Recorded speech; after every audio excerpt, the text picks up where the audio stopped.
Hi, and welcome to part 2 in the small miniseries making a 2D snake game. We are picking up where we left off last week, and the only difference on my project is that I have one little script called tests where I put some test code for now, so I'm gonna remove that later. Let's get going. In this part, we are going to add some name tags over each player that follows the players around. And then we are going to create a very, very simple network lobby. But let's start with the name tags.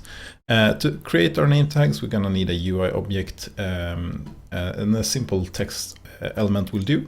This method I'm using here with spawning a name tag and then moving it around, it can easily be used with, for instance, a slider to make a health bar above the player. But right now we are just going to use the the text. So we get a new text element here.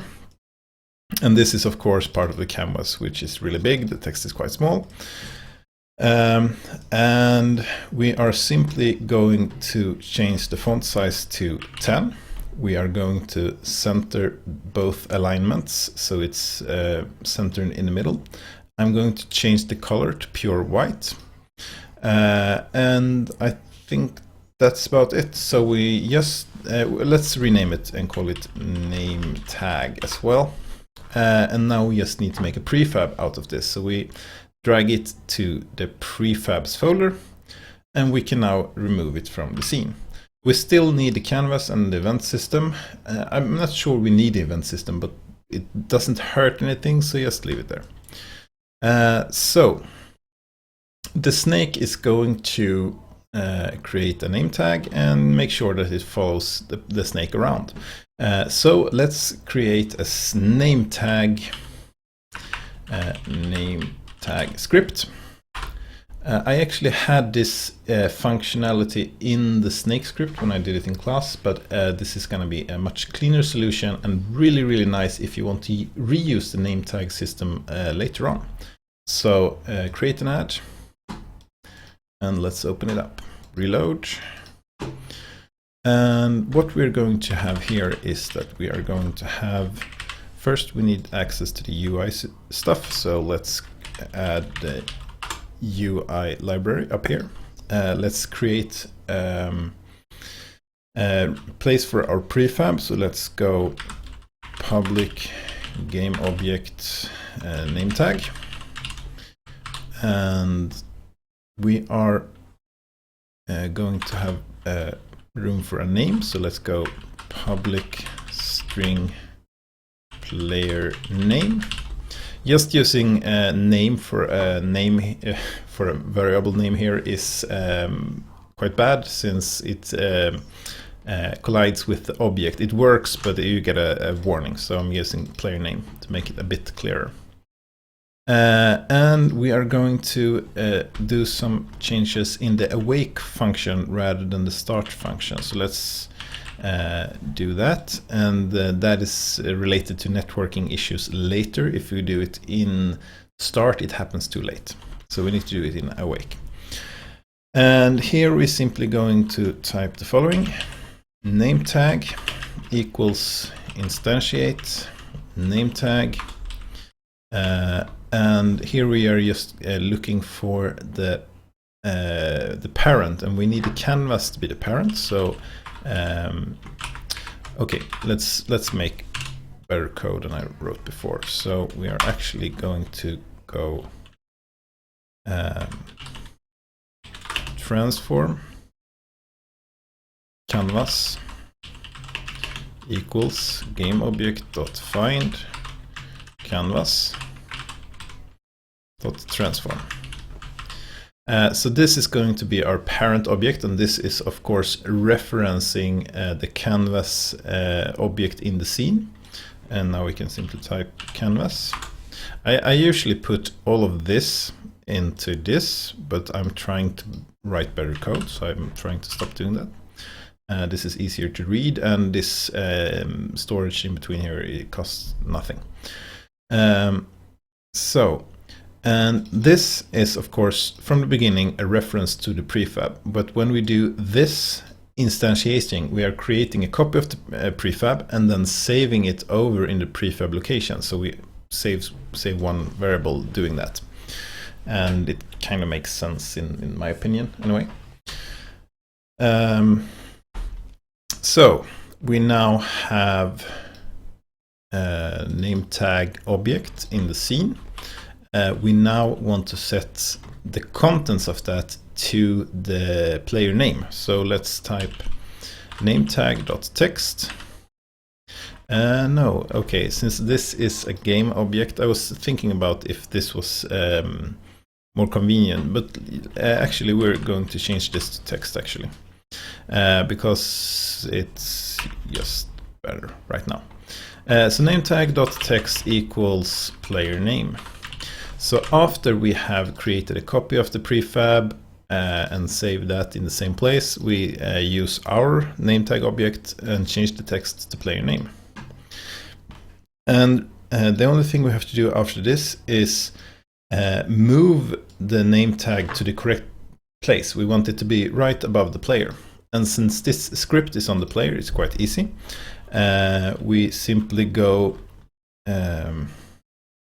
name tag dot transform dot position is equal, and here we need to calculate the new position, and we're going to do that in a good way. So let's type vector 3 new position equals camera dot main dot world to screen point, and let's go transform dot position.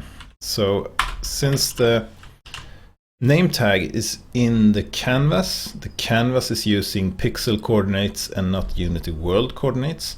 We have to convert from world to screen point to simply use the correct positioning system. Otherwise, the name tag will just end up in the lower left corner and move around slightly when the player moves.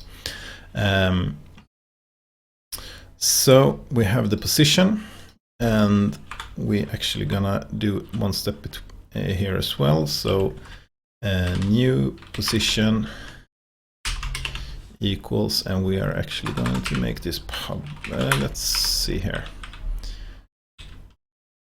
Let's put it here, public vector 3 offset. And this is how far from the player the name should be. So we just add offset here. And here we simply say new position and semicolon. So this should be most of the work for the name tag. We are of course adding the network stuff into this in a short while. Let's see if it works so far. So on our prefab, on the snake, we now have a room for our name tag, and we are going to add our prefab there. Our play name is going to be test, and our offset is going to be 1.5 in the y-axis, so it moves up from the player's position and its position above the head and not directly on the head. So if we tried this, hit host, it actually, we have an issue. We are moving 1.5 pixel and not 1.5 units, so we are adding the offset in the wrong order here. Let's just do like this. I'm sure you can make this a bit prettier, but it's good enough for now. So let's try again. And now the text is in the correct position. So this is basically what we need for the name tag, and what we're adding later is basically, rather than typing this in the inspector, we are going to pick this from the player prefab. So we're going to use the saved value for the name. And we are adding another scene with a lobby, and there we have room to set the name. I want to point out at this point that the lobby things I'm showing and how I'm passing this value through player prefs is definitely not the best way to do this. And it's basically just to show the player prefs at the same time as I'm doing the name tag thing.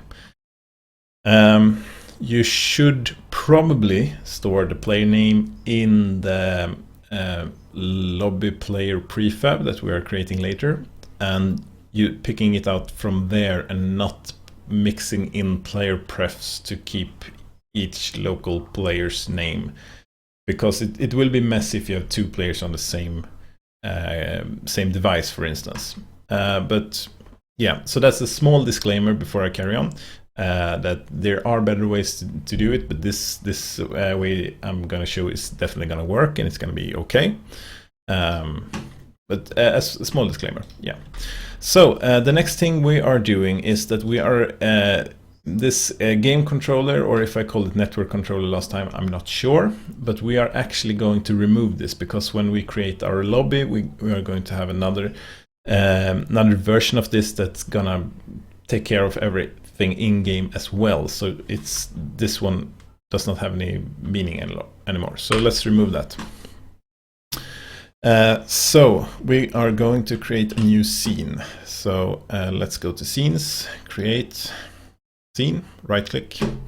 I'm gonna call this one lobby, and I'm gonna open it, and it's very empty right now. The first thing I'm gonna do is create an empty game object, center it, and call this network lobby. Yeah, network lobby, that's fine. So network, and we are going to add the network lobby manager, and we are going to add the network manager HUD. We now need to fill out these different slots here. So we have a lobby scene, and before we can add the lobby scene here, it's gonna be mad at me. Look, it says add a scene to scenes in build. So let's do that. File, build settings, and add the lobby. Here the lobby should be the first scene, so you start in the lobby and not in the game. So now I may add it to the lobby scene, and I can add the main scene.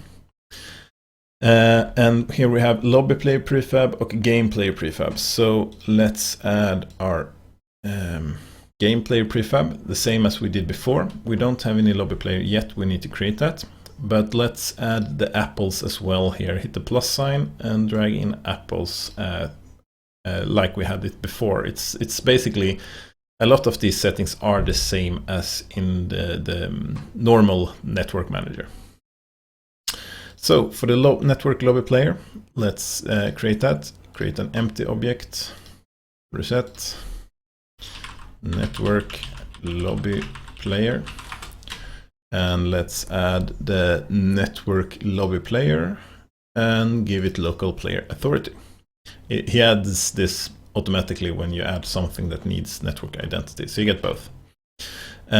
Make this a prefab and then remove it. And we can now connect it to the lobby player prefab. So create a prefab is just drag and then drag. So that's basically what we need. So now we have the host and client buttons like before, and we have this frame for players. So when I click host, I actually create a player, and I have to press start. I don't think I can add player because I only have one player per device right now. So if I hit start, the game will start, and I have my test guy. So that's basically, now we have a network lobby. And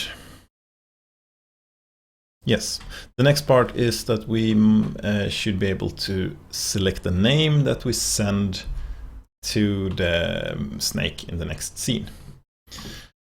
So let's create a UI input field,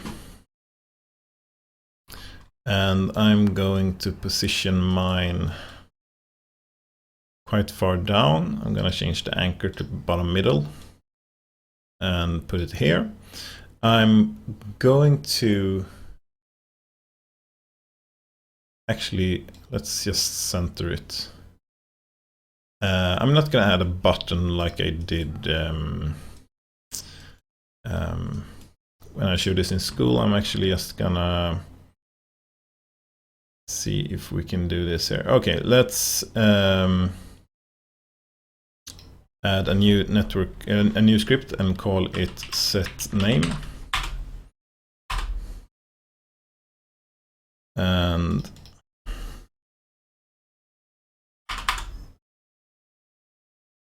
And this is on the input field, so we can get access to our input field quite easily. Let's get the UI stuff added in first, and then we can go what's it called?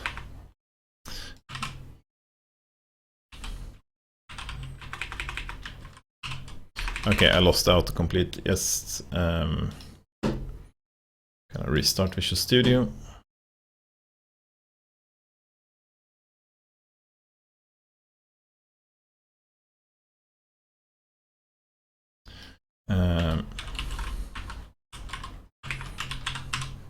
Why is this not working? Now it's working. There we go. Input field, input. So in start, let's go input is equal get component input field. And I'm actually not quite sure what I'm gonna see what the scripting API says about the input field.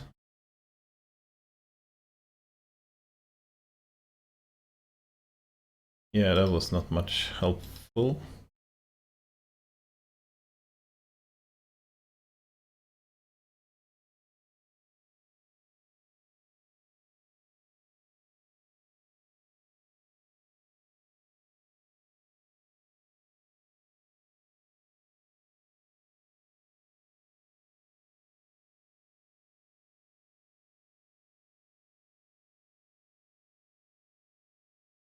Yeah, there's a few different functions, but there's no good example on how you are supposed to use them. Or maybe here. Here we have something. Value change check. Okay. Find.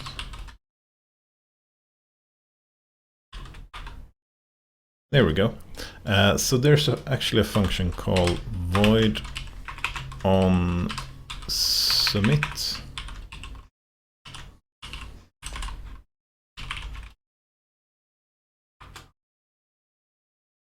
I wonder if that is called what to do when the event system sends a submit event. Okay, actually let's not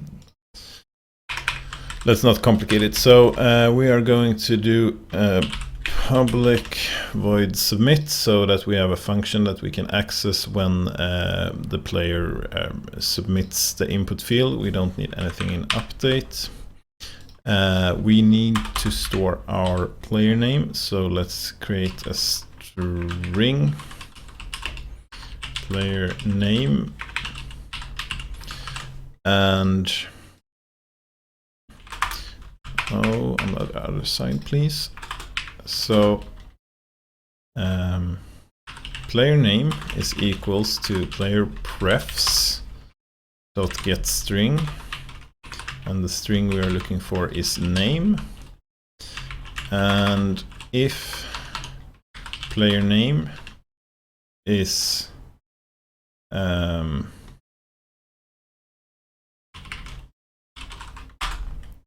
null.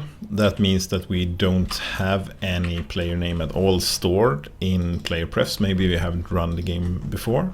Then player name is going to be no name. That is of course going to be a string. And when we submit what we want to do, then we want to do this input text equals player name. So we are going to update the input field with the current name. So if we have entered the name, start the game again, then we are going to find it in player prefs, load it into player name, and put it into the text field. And when we change the text, we're simply going to do player prefs set string, and we want to set the string the key name with the value input.text. Yeah, that should be it for this script. So we have a connection to our input field, and since the script is on the same object, we can simply use getComponent to find the input field. And I just explained this one, and yeah, rest should be straightforward. So let's try it. We need to take the input field and add it into here. If you don't have this, I hit the plus button before. And what we want to do is we want to run the submit function on the setName component. And if we hit play, it says Kalle. Because I have had the player prefs previously in this project, so it actually found it again. So let's try simply nothing, and then start again. And nothing is fine, it's not null. Let's try test. And we actually hit these buttons while you do it. And if we restart, it's gonna still say test. So we now have a player name. And okay, this is a bit too cryptic. So let's go to the placeholder and say enter a name. And let's also create a UI text, center it above it, and say enter your name.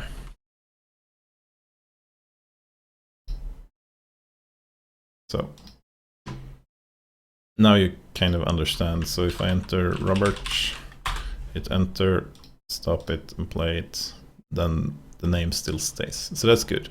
So the next step is get this name here. And from the snake over to all the other players in the networks. And that is basically the tricky part. But I think the lobby is done for now. So let's go to the name tag script. And if you are looking to reuse this script, I don't recommend that you're using player prefs in the way that you're doing here.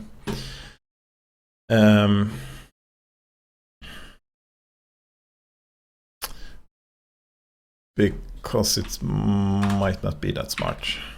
Yeah. So player name equal player prefs dot get string name. So we are looking for the saved data in the variable name in player prefs, and then we update the name tag. And what we need to do to get this work, this should actually send my name all the way. So if we try now, it still says Robert. I press host and start, and now it says Robert. So that's good, but it's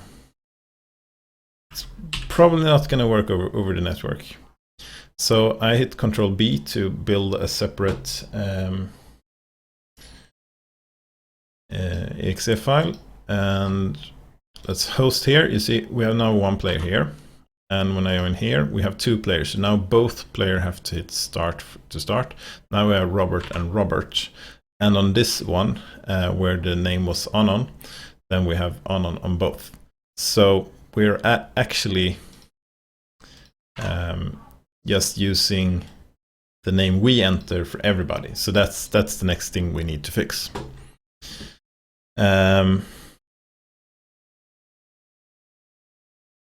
So the set name script, no, the name tag script need to become a multiplayer script. And we simply go, okay, the smart thing I thought I could do, I don't think I can do that. Using Unity engine.networking, and let's inherit from network behavior. And player name is basically the interesting one here. That need to be synced over the network with syncvar, similar as we have done before. And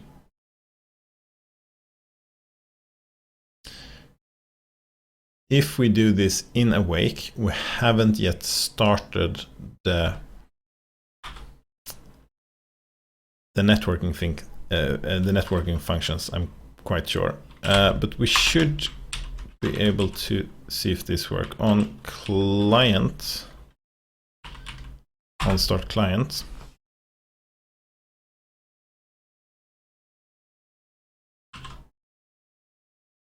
We add the player name to the text.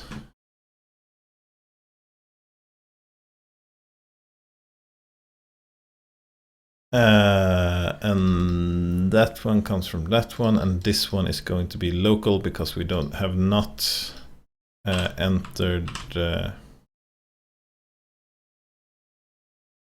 Actually, let's see if this works.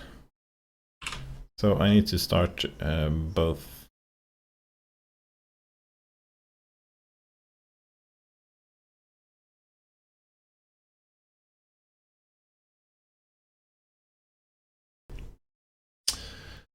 So hi, I had to cut away a bit there because I wasn't quite sure about how everything was connected and how I needed to line everything up to get it to working correctly over the network. So sorry about that, but here is the final result of the research I did now for the last like 20 minutes or so. So this is the final version of the script. We still have the name tag, we have the player name that we sync over the network, and we have the offset from the player's head where the name should go. So no changes there. In the awake function, we still do the same thing. We find our canvas and then create our new name tag in that canvas. In the start function, if we are a local player, then we need to run a command on the server telling the server that we have a new name. And if we are the server, we simply have to load our name. And this was basically one of the tricky parts, is that if you run a command, it does not run on the server if you are the server. So I've split those up. And once these are done, I simply update the name tag. And because there is a delay between when the set name function is run and when this is happening, I'm actually doing this in several places. I'm pretty sure you don't have to do it everywhere that I'm doing it, but since it works okay right now, I'm just going to leave this in here.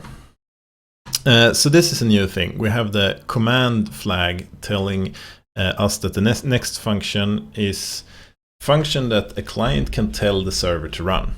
And it has to start with CMD, short for command, and it has to have this flag before it. So if we are a local player, we get our own name from playprefs, and we send it to this command that is run on the server. So the server then gets the name, update the variable, and since this is happening on the server, it syncs in the network. It then updates the name. Since we have sent a new name, we should see the correct new name. And then we do an RPC call back to the clients. Let's rename this. So I'm just gonna hit F2 and rename it to RPC set name on client. And it's basically the reverse of a command. It's a command sent from the server to all the clients. And it basically tells all the clients like, hey, update your name tag for this object. So once again, I'm not 100% sure you need all these steps. I'm actually gonna do a quick test now. Even though I'm back, I'm still changing things. So do we really need this one right now? So let's try that. Build and play. So let's host on this one, wait for the other one. So client is ready, and Sven and Robert, and Robert. So yeah, we do need that one. We need to tell the client to, hey, it's something has happened. So we send a command to the server, and the server send a command to all the clients telling them to update their name. Another solution to this that I had for a short while was that you can basically just go like nametag.text equals to player name. And I really hate this because you're updating a variable with information that's not changing. It's only changing at the beginning, so you should only update it in the beginning. It's like performance-wise, it's so small it's negligible, but it's the principle of the thing. Like it's bad coding. And these are these two lights in update is the same as before, so I explained them before. And yeah, so I'm thinking if update should go in between here. I think actually I want it because I want the Unity function first. So it's basically a way to make sure you find everything in the file easy. Like, okay, awake happens before start, so it should be above start, and start should be high up at the top because it happens before update happens, and then we have update that keeps running. And then since this function is calling command, then the command should be the next function. And since this function is calling remote procedure called set name on clients, then that should be below that. So you kind of like go down step by step. That's a good ordering in your scripts. And yeah, same as with this command that's run on the server, it needs to start with these three letters, CMD. The remote client remote procedure call needs to start with RPC, and it needs to have this flag. So no, it has to have this structure. So if you need any more instructions, just pause the video, make sure the script is the same. I basically haven't changed much I haven't changed anything in the editor while I paused, so that should also be the same in work. And that is all for part 2. And now I'm gonna go off stream and work on part 3. So see you next week for the last and final part in this miniseries, and thank you for watching.